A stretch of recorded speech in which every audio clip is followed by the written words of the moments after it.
I feel like, Chris, if they end up being sellers, it's just an obvious thing that would happen. We got to find out whether they'll be buyers or sellers.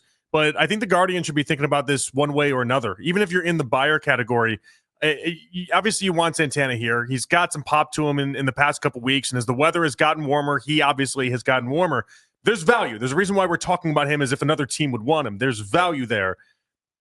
But I look at it, I thought he made a great point, Al did, with the Tigers last year and Jack Flaherty. Jack Flaherty, who's on their team now this year, who they traded back for, but they sent him away to the Dodgers, and they said, all right, hey, wish you the best of luck. And a run broke out. And like they ended up just tearing up baseball in the past couple months of the season.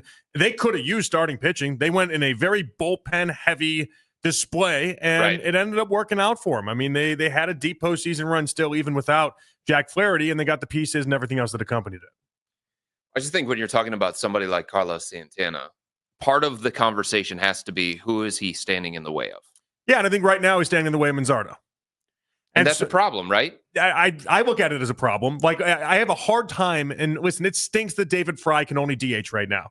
Okay, like that's part of him coming back from the injury, but that's the reality the Guardians have to play with. And if you want a guy who was an all-star a year ago to be in the lineup, and it looks like they do, then David Fry is going to be your DH, and that's the reality. But in the meanwhile, I'm watching Manzardo just sit on the bench. Manzardo's played too good, and he's been too impactful, and he matters so much, I believe, for the future of this team that like Santana's standing in the way of that. And I like Santana and what he brings to the plate, but he's got value right now. And he just happens to play the wrong position for this roster makeup. That's it. Yeah. So like I think there's a real conversation to be had. It's very similar to the Browns quarterback conversation in a weird way, where if you play Joe Flacco, I understand you want to try to win. You want to try to put the best team out there, present the best team. Everything else is associated. We'll get to that conversation a little bit later on. But what exactly are you accomplishing if you play Joe Flacco and then let's say he plays 17 games? You're learning nothing about your rookie quarterbacks. You're learning nothing about Shador or Dylan Gabriel, and you're just kind of going. And I feel like with Santana, every time I see him at the plate now, if this season is about some of the younger guys, DeLauder getting up here, Kafis getting up here, and building towards something. Is that what the season is about, though? Well, that's what the Guardians have to decide. I think it still is. I maintain that I think this season, I think they were trying to finish 3, 4, 5 games above 500, get some of the younger guys up there, and establish who and what they're going to be for next year. Now, the other side of that coin, Chris, would be, well, you're wasting J-Ram's prime. Okay, I can make an argument. Last year, they were trying to accomplish the same thing I'm telling you they're trying to accomplish this year, and the chips just fell the right way, and they got off to a hot start, and you couldn't ignore it. I mean, last year, they finished 27-27 down the stretch. It's not as if they finished playing extremely great baseball. The front half of that season carried them. But yeah, I think this season is about, in many ways, who's going to be the guys when you start calling up Bazana, when you start calling up some of the heavy hitters, who's there in that makeup? And Santana's not going to be there. I think the hard thing for any front office, whether it's Major League Baseball, NBA, NFL, Jonathan, is that they understand that it's a bottom line business and success is usually determined by outcome. What's your record? Do you finish first in the division? Do you finish second in the division? But I think in the situation that the Guardians are in, I think they owe it to themselves to have an honest conversation and an honest evaluation of who they are and what they can accomplish this year. And if they feel like they can't be the best team in the AL Central, if they feel like they can't be a legitimate playoff caliber team, then they do have to shift their mindset. But I know from past experience that these front offices have a really hard time accepting that it's going to be about something other than winning baseball. Oh, for sure. And I think this front office and this coaching staff in particular is set up in a way that they can maintain and they can go through the ups and downs of that. And what I mean by that is Antonetti and Chernoff have a job for life here. Like they're gonna have they'll be here when I die. Okay, like they're firmly planted in that front office. Okay, if they want to be, and they've had other offers before. Chernoff turned down the Mets, the team he grew up idolizing and the number one market in the country. When you turn down the Mets, you're telling me that you're here for a while. Okay, but yes, they have that job for as long as they want. And for Vogt, this is year 2.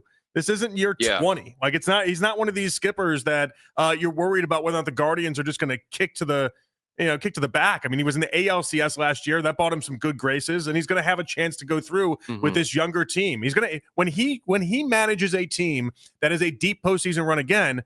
I don't envision that team being one that has Carlos Santana at first base. No, I don't either. It's the one that has Manzardo there. It's That's the one that has exactly right. Kafis involved. It's the one that has DeLauder involved and Bazana and all these other guys. Now, I was reading ESPN earlier today, Chris, and they did like buyers, sellers, and what every team needs to be looking at right now and where they're at. And I just thought it was interesting because it's like what they need to do before the deadline, ... And their answer was see where they stand.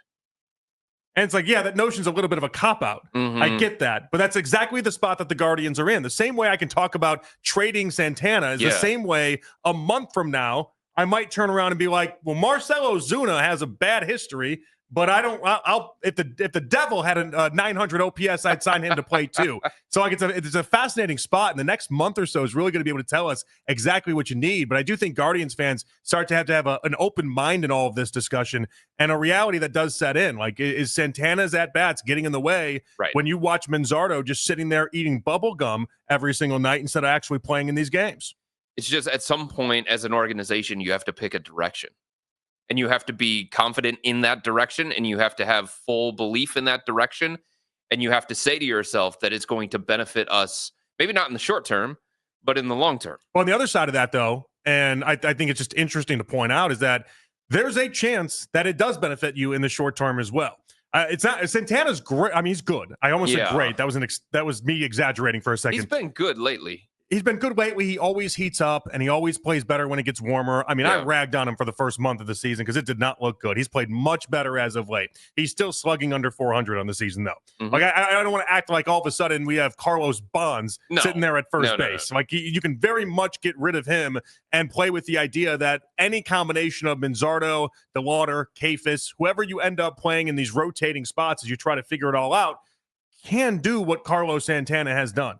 It's not like he's hitting 45 bombs on the year. That's correct. Or 50 dongs, as you would say, on the year. You're right about that. He doesn't go Yahtzee all the time. I think it's fair to say that you could probably get the same level of production from Kyle Manzardo if he becomes the guy that the Guardians hope he is. Right. If he becomes the guy that this fan base hopes that he is. And in the meanwhile, you could still get something in return for Santana, and you're not blocking Manzardo, and you're not blocking the development of one of these guys. Like, it's I don't even think Santana would take it any sort of personal way. You'd be going to a contending team. You'd be going to another team that obviously needed his at-bats, and then he'd have opportunities. I don't think he's looking at this like I need to retire with the Guardians. Yeah. And this certainly is not like a Nick Chubb situation. Like, I like Santana, but we don't know Santana anything that way. He's been with the team multiple times, multiple stops. He has done a great job with the Guardians. He's not an all-time Guardian. And it's not a situation either, Jonathan, where you don't, if you lose Santana, you don't have enough adults already in that clubhouse to replace him. Right. Yeah. Some of these guys, I mean, you pay Austin Hedges to be that exactly guy. Right. Like, that's part of their role. On the roster for his at-bats. Yes. So if you feel like you have a clubhouse that can accept the fact that Carlos Santana is gone or can thrive without him, don't need his leadership as much, don't need his maturity, his experience, because you have enough other guys that can step in and fill that void, then I don't think you have to worry about that aspect of it, right? Because any kind of conversation that you have, it's multi-layered.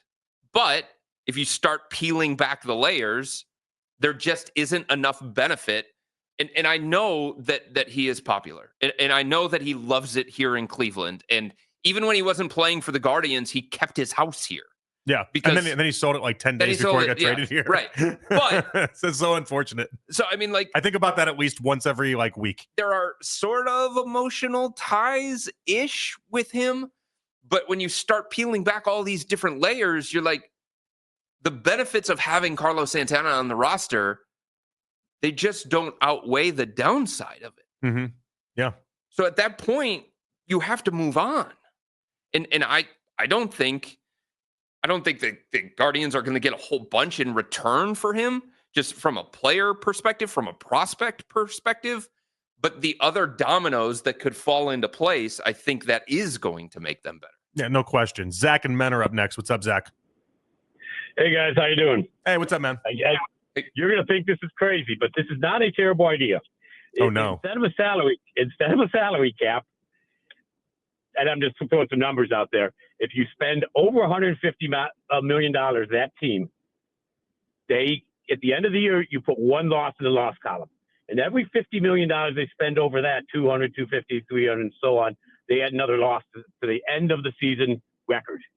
What do you think? So you just penalize the teams that spend a lot of money and have a lot of money to spend? Right, instead of a salary cap. Wow. They're not going to do a salary cap. Zach, I didn't follow at all, but I thought your laugh was delightful. Thank you. Okay. You don't get, so every $50 million you spend over 150, I know, Zach. I got the concept. you lose another game. Thank you, Zach. I got the concept.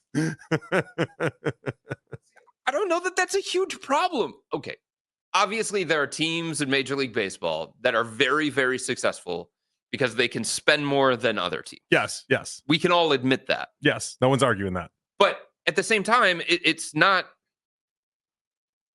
taking away from the fact that some of these other non-spending teams or teams that don't spend as much as these, they're still competitive. Mm-hmm. They're still finding a way.